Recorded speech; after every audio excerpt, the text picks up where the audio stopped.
আলাইকুম রহমতুল্লাহি ওয়া বারাকাতুহু। আপনারা দেখতে পাচ্ছেন আমরা চলে এসেছি পৃথিবীর সর্ববৃহৎ সমুদ্র সৈকত সেই কাঙ্ক্ষিত কক্সবাজারে। এখানে আমরা এসেছি ভোরে, রাত্রের গাড়ি চট্টগ্রাম থেকে রওনা দিচ্ছে এবং ভোরে এসেছি।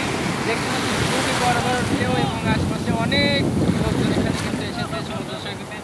প্রত্যেক দিন এখানে লোকজন আসে, আপনারা দেখতে পাচ্ছেন। তো আমরা এখানে গোসল করবো এবং সন্ধ্যার ওই দিকে আমরা কিন্তু রওনা দিই এখানে।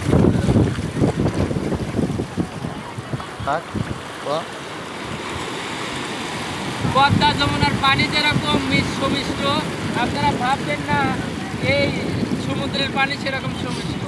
সমুদ্রের পানি কিন্তু একেবারেই নোনা পানি। এর মধ্যে গোসল করা খুবই আনবিটেবল মনে করি আমি। এবং সমুদ্রের পানিটা এতই নুনাক্ত যে গালের মধ্যে গেলে পরে খুবই তিতা লাগে। নুন যে তিতা তার চেয়ে বেশি তিতা লাগে এই সমুদ্রের পানি। তো আপনারা ঘোরার জন্য আসবেন, আসলে না আসলে এখানে বোঝা যাবে না ফিলিংসটা কি।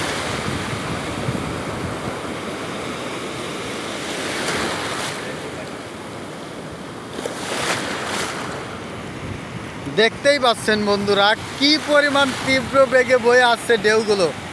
এক একটা ঢেউ যেন মনে হয় 10 ফিট উঁচু, 10 ফিট উঁচু হয়ে আসছে। একজন মানুষ তো এখানে পরে সে একেবারে শেষ হয়ে যাবে। কি ইলাহি কাণ্ড করছে।